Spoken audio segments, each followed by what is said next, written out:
Much of these pathways, walkways, stairs, roads were in place in the day, I don't know. So many structures remain identified as to what they were. Off there somewhere should be those two temples that I was trying to reach yesterday, and it may be those two that we see through there.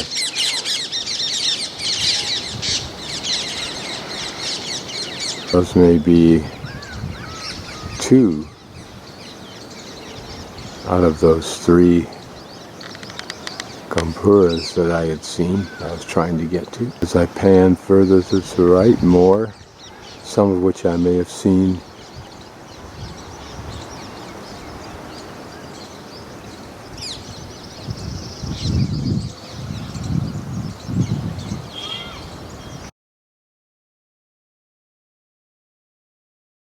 Dauji Ki Kothi.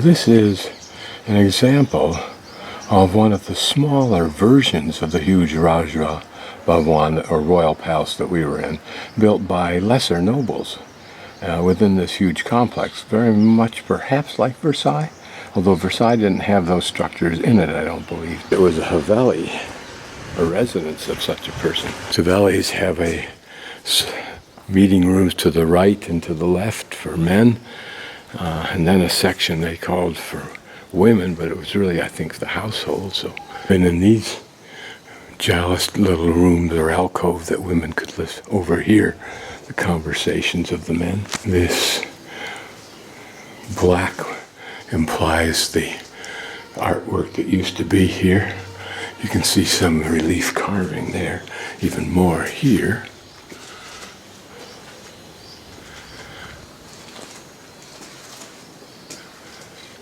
No, it's somewhat similar to that graphic that we saw. Pass from that courtyard through that little room into this inner courtyard. At some point we should be encountering where the family actually lived, and this may be it, in the room surrounding this.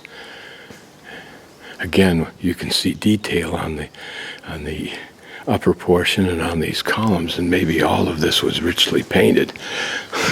So hard to grasp when you can't see the color. And a second story up there, perhaps all around us, a second story. Out of that courtyard through that room there, and then here, uncovered by roof, additional rooms. No wonder what this area was. Could it have been some kind of latrine or well? Beyond, you can see more rooms in there, stairway going up to the second floor. Imagine the rich furnishings that this minister of the royal family would have had in this home. Remnant of some carving. What's curious is that these two little right and left portions are raised up. Were they like bedrooms? How this is somewhat reminiscent, but certainly would never challenge the grandeur of the royals. We're looking into a back portion. Notice those steep stairs for the help. They're an arched room, very much like the private room that was decorated of the king. So maybe this had a similar function here. You can be sure that this right side of the courtyard as we entered would have been spectacularly decorated. A collapsed kiosk.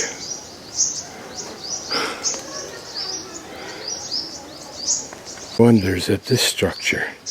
My guess is that it's a stepwell, but I don't know that, and I don't know why this structure, what its purpose was. I'm correct, this is a well here. How deep it is, I can't tell, and I'm not about to find out. You'll walk down to it and do your laundry, I suppose. But why that building, it's a structure there, it's so substantial. and then this hole just going down to the water. The valley we were just in, some of these buildings that I'm looking at are these made by just foundation, restored to that degree, may just be part of the neighborhood of the wealthy advisor families to the royalty. This would have been very pretty, very dramatic, has a double entry into the Haveli, and may have served as those meeting rooms. Restored walls, but it gives us an idea of how their homes were laid out. Here, apparently a center courtyard. Back of the first Haveli we were in, notice the nice detail work up there, which means that whole wall would have been embellished with something more at the back. Let's go see what that is. This, if it's one place, a very large compound, at least for a Haveli, if that's what it is.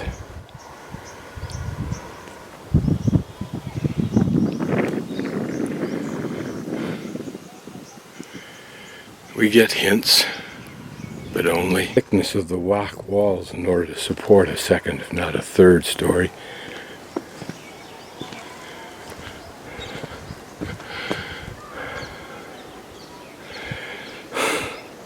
Just imagine when these were in perfect shape and alive with human beings and their daily endeavors. Is that a blue cast to that wall? They're just below the roof line. We can see that there's detail carving, giving us a hint of how this might have looked. The walls, as they build them, shift from chunks of rock to the thinner pieces and mortar, and they get a little bit slimmer. They also, that one turns inward a bit. Lasted for 200 years. Think of the drama, the lives, the births, the deaths that occurred, and all the life's drama accompanying all of that. What stories could be told? This is one of those two buildings that were flanking the entrance of that second Haveli I looked at. I just happened to stop at as I was looking at another one and look at this detail a bit. But mainly what I was intrigued by is you can see some colorations there. Could those be the remnants of the colors of those drawings? And what a poignant end. What a poignant end reminder of how life is. All of us just washed out into vague memories, some slight coloration to them if we're lucky. Another Haveli as I walk through this once wealthy neighborhood. Ah, how ephemeral power is. And those people, wealthy people who walk down similar roads to the one I'm walking on, in fact maybe exactly the same location, seeing their fellow brethren remarking about how successful they all were. Could they have imagined? Can those who live in Jackson Hole in their expensive homes imagine when someday this may be all that's left? And others like me are curious as to how they lived.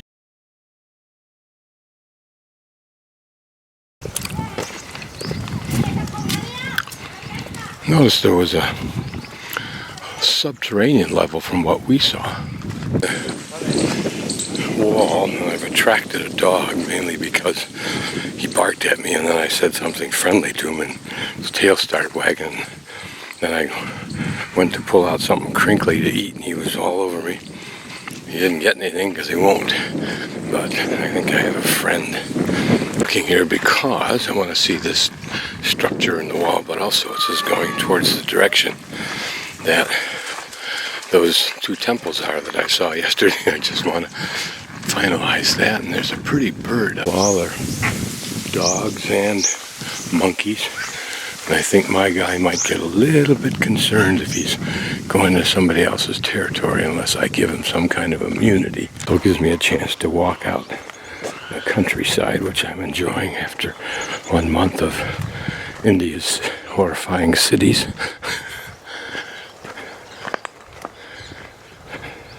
It's interesting. You walk along a dirt rocky road and then all of a sudden, bing, here's a nicely finished off road with a sign telling us that we're going to Palace of the Three Maidservants. Who'da thunk? You can move this clip to the front of the journey to those other little temples.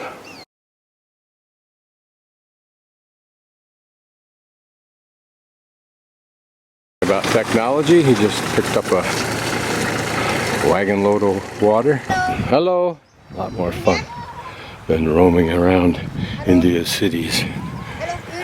George! It's interesting, a whole pile of temples. I'll go over and see if I can't see those once I've seen the three maidservants. You see the individual crops laid out in between those bermed rows. Not sure what any of this is. That's cauliflower, I think, yeah. Onions over here. Those things, I don't know if those are meant to be scarecrows or not. Now they're filling the truck, and here the girls get to take a little bath.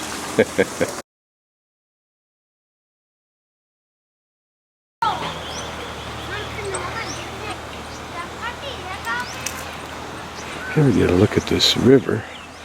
Looks magnificent in this light, doesn't it?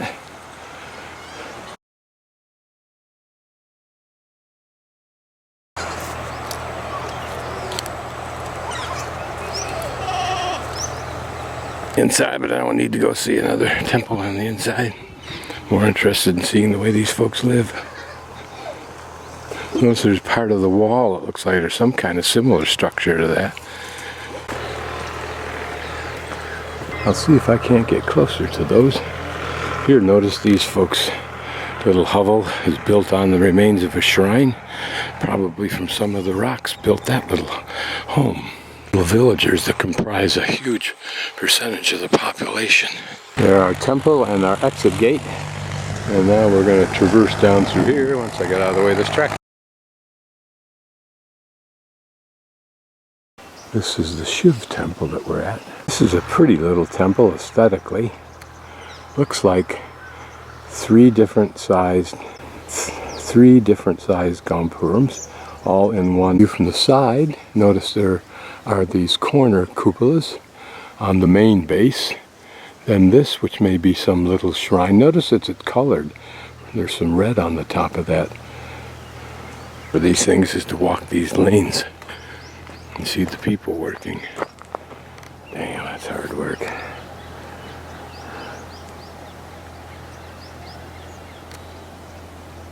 It's a pretty little structure, it looks like, from a distance.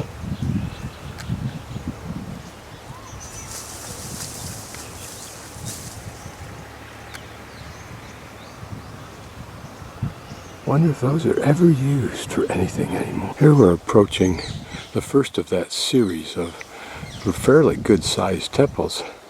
Whether we'll be able to get close to them, we'll just have to wait and see. But ironically, in the past, this government went to considerable effort to put those signs up. Looks much smaller now. It's amazing to me. I only walked about 100 feet, but changed the viewpoint, the perspective, what's in the foreground, and the size has changed. Right across from that temple, across the road I'm walking on, is the fortress wall. Now it may be that wall's the wall I saw that was alongside that slough or tributary.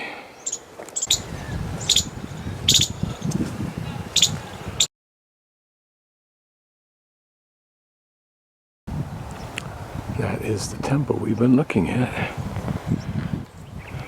I'll go take a closer look. It has like a castle design with these turrets, if you want to call it that, at the corners, although that is a typical design. And there's some smaller little white shrines. Some detail that remains.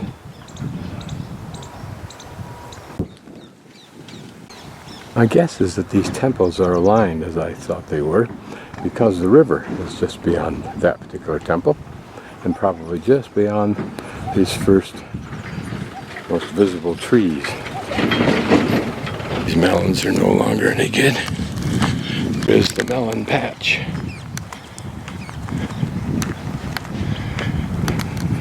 Beyond that remnant, you can see the wall of the fortress palace complex alongside the river. A bucolic scene. I think that's canola plant over there, although I wonder how they can possibly compete against the other huge fields I've seen coming across Rajasthan. Well, every temple has this kind of an entrance gate building, if you will. Radhika Bihari Temple. Wonder if these are still used by anything other than the villagers. Were there greater populations here at one time? Just the small detail in that red limestone, which probably is particularly valuable.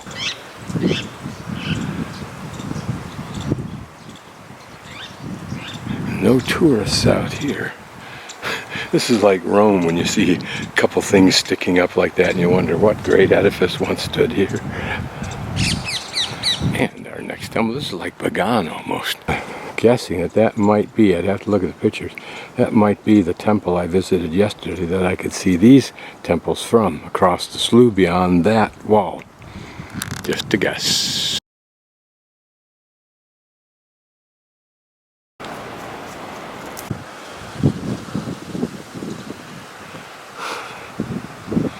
There is this temple.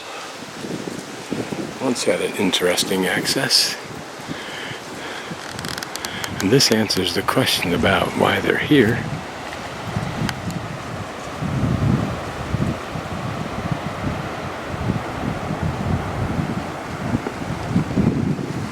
Very pretty river in this context, if you don't get too close.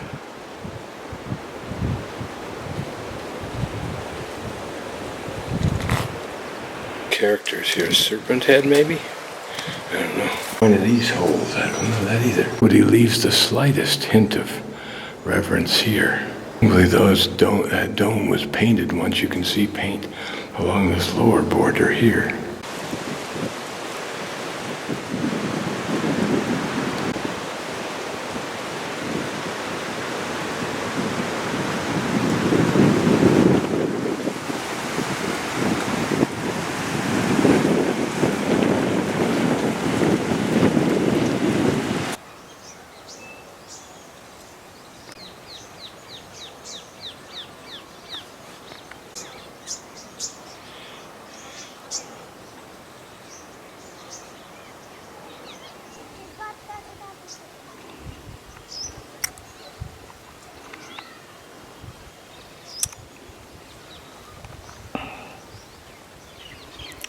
The north gate coming into that palace complex.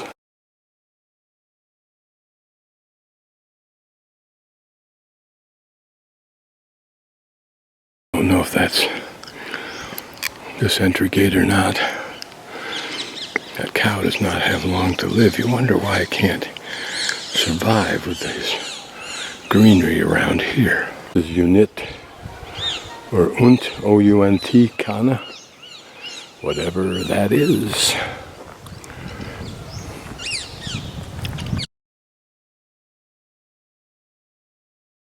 Rai Praveen Mahal, constructed by a Prince Singh for his beloved. 3 stories, many paintings on the second floor, reflecting the several moods of the woman. I wonder what that means. Palace is combined with a garden divided into 2 parts by a wall which is popularly known as Anand Mandal Bagh, garden. She was a great beauty, whose main accomplishments were dancing, horse riding, and poetry. There, I suspect, the buildings there and off to the left here were part of her complex. But probably her most beloved place was this garden, I'm guessing. And her difficult struggle to ride dancing horses and write poetry. Small palace, poor kid, was her abode. But she might have been a nice person, so I should not, out of hand as a bachelor, malign her. But it does Great that beautiful women get perks, including the better jobs, etc., etc. Known many such women, and that beauty brings its own pain and dilemmas.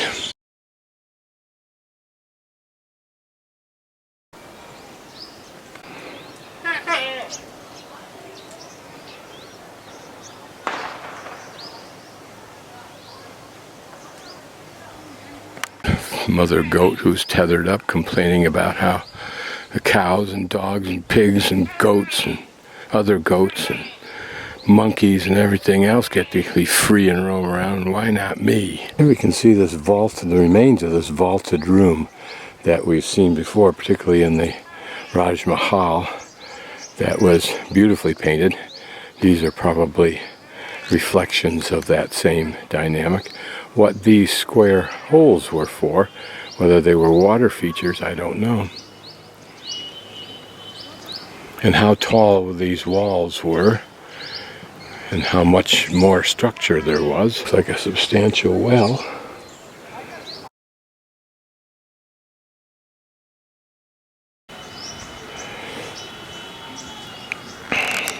Again, notice this vaulted ceiling. That would have been perhaps one of those very pretty rooms. Hindu temple, I guess. The village is off to the left.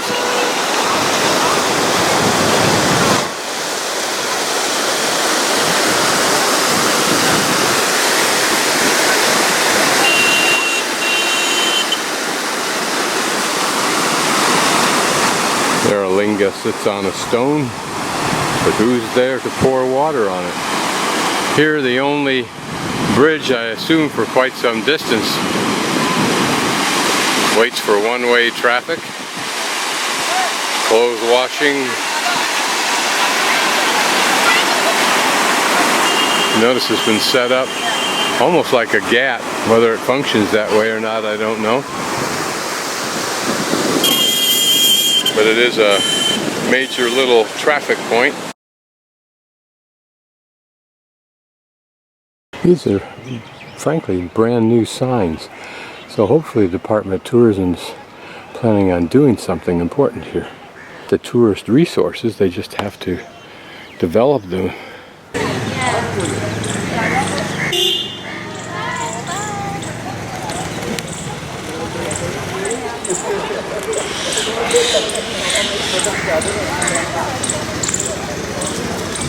That building was for Cenotaph of Banka Umed Singh.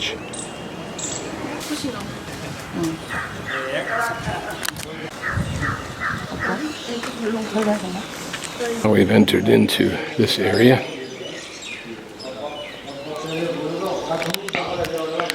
So as I quipped earlier in my usual sardonic cynicism, the money they didn't spend of the people's on the palace, they spend on where they're going to spend the rest of their eternity, they and their friends.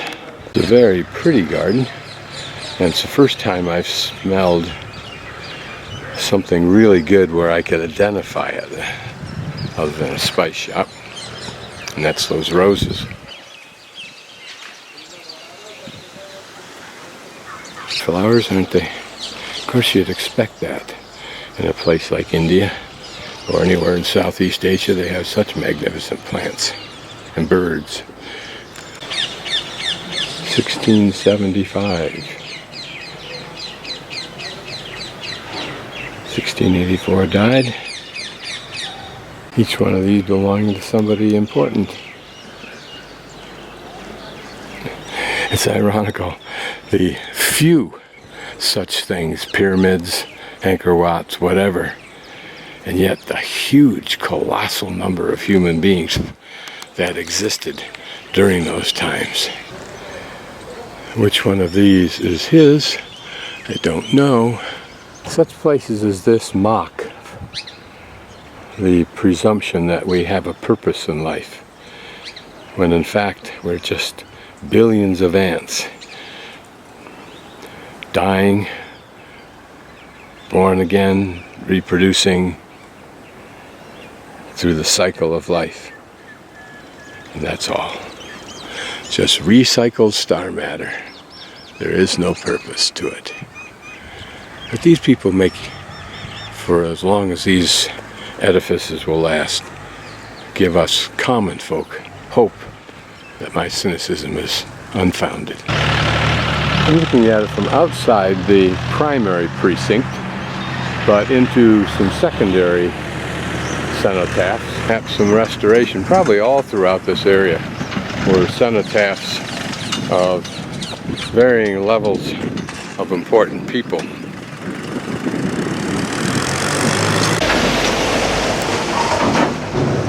Well, not huge, just a big well.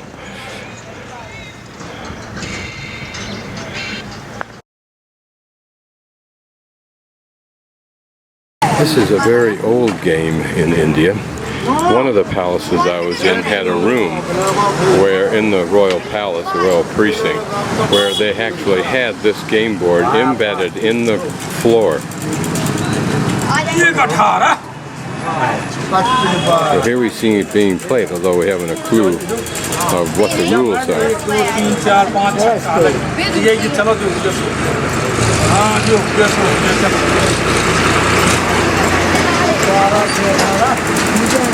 This is recycling. They'll dismantle this entire building brick by brick and then reuse the brick.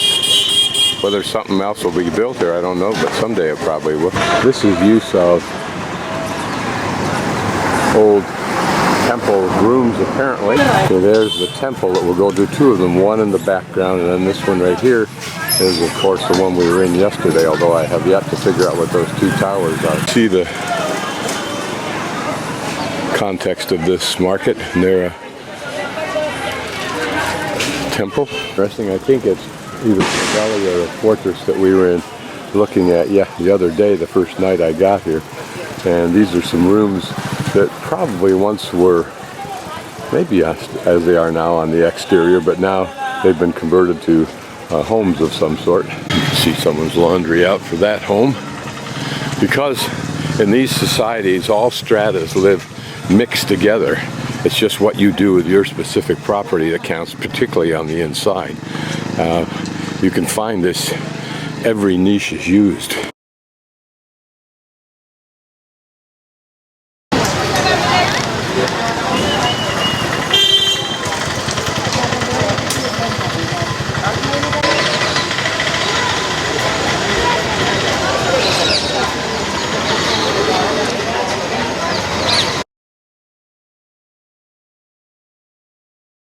I'll probably go in that temple if I can buy a ticket over here, but I don't know that I care to walk across the river just to get a ticket in here.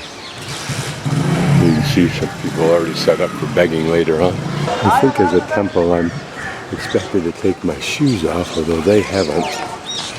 So maybe not necessary to go do that. So a gentleman told me it'll cost me 200 rupees, which is not much to get a video. Didn't say anything about a ticket, but I believe you need a ticket each day you come. But the only thing he suggested I would film would be what he called a vulture, but he said then an owl. And I don't need to climb all the way up there to do that.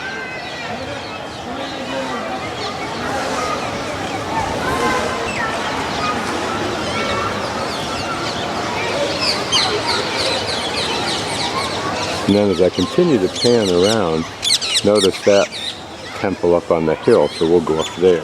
Getting down to 100, so I don't even think this is his responsibility. It looks like a big fish that is that water spout. I think he may be a man who takes care of those kids. If so, that's laudable.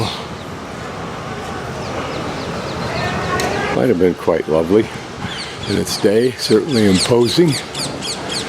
Now it's just a cement hulk.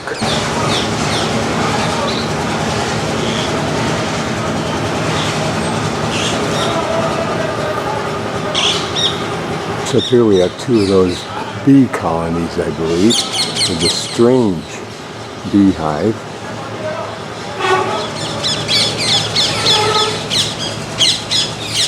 Almost looks like it should be a turkey, doesn't it?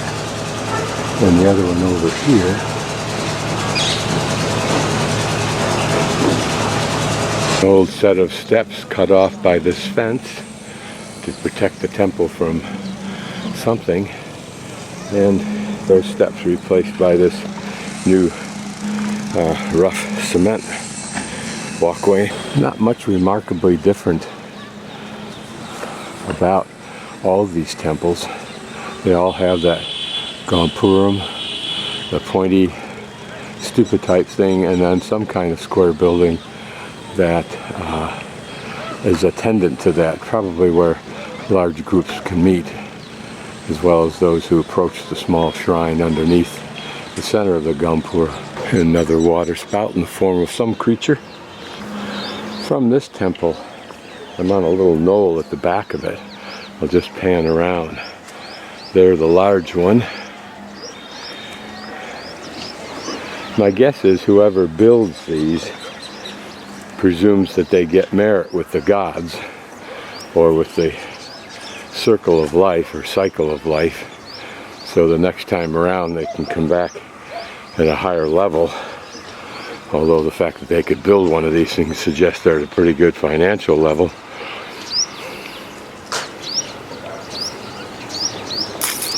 It may have occurred to them that what they were doing was not of financial value. There's a new building going up. Palace I visited yesterday in the background. This bush, I thought, or tree, was interesting because nature has used such restraint with its beautiful yellow flowers. There aren't that many, and yet the tree is large and bushy.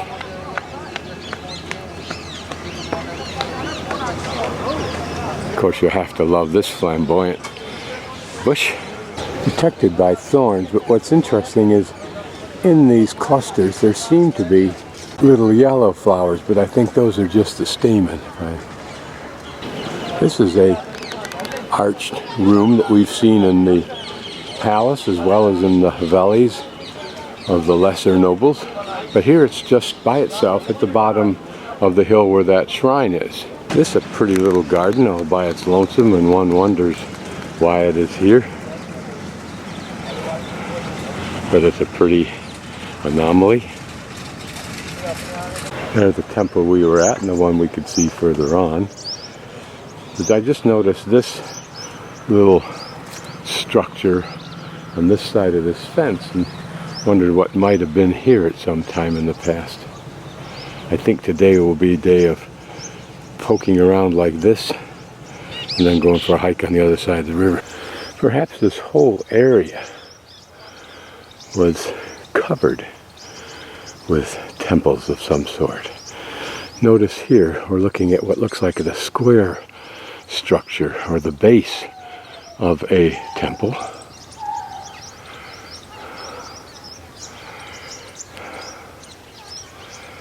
And here a very large square attendant building, whatever it's for. And over there in the distance something that looks, can't tell whether it's new or old. Perched on that temple we just looked at is this huge bird, which to me is a vulture. Here behind this fence, the remains of some kind of complex. Who knows what it was? Huh.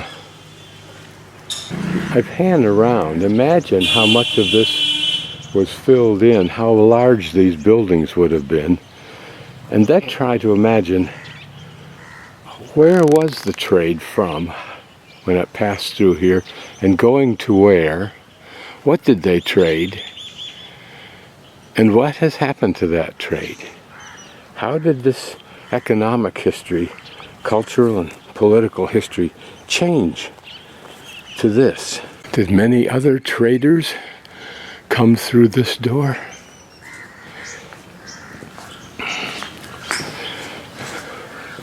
Did it also function like a caravanserai? In other words, a motel for caravans?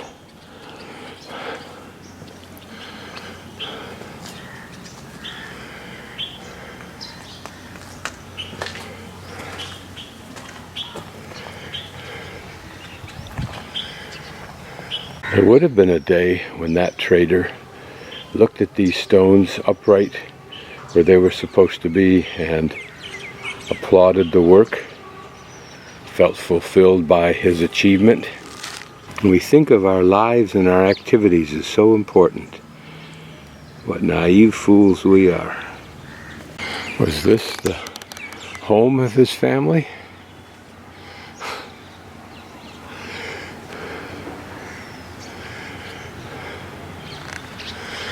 Somehow the book, The House of Seven Gables, popped into my mind, and I thought of that old, bitter woman shortly before she must die, surrounded by the tawdry, deteriorating leftovers of her youth.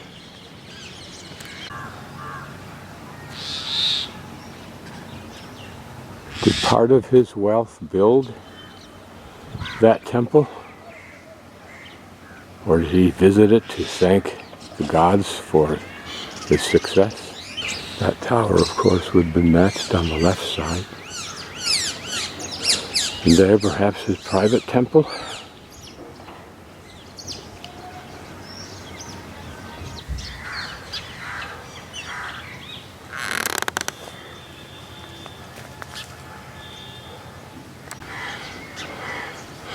I walk around these buildings like gold miners that I saw in Dawson 20 years ago, who are going through the ancient piles of rubble that were mined in the late 19th century with newer techniques, hoping that they can somehow scavenge enough of the gold finds that those miners lacked the technology to get at. This building would have been imposing as simple traders, hardly a simple trader. And notice his compound went beyond the limits we saw a moment ago, extending all the way down there perhaps, unless that were still another trader. I'm guessing this is another trader's complex.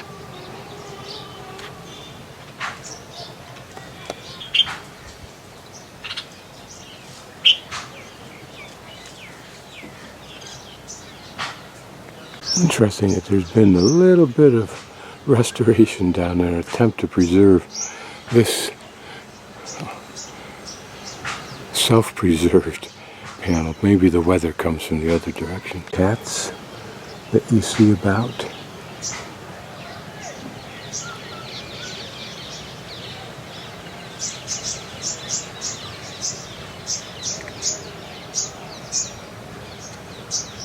This wall seems to suggest still another complex was here that looks like a temple dome, one of those that you find at four corners sometimes.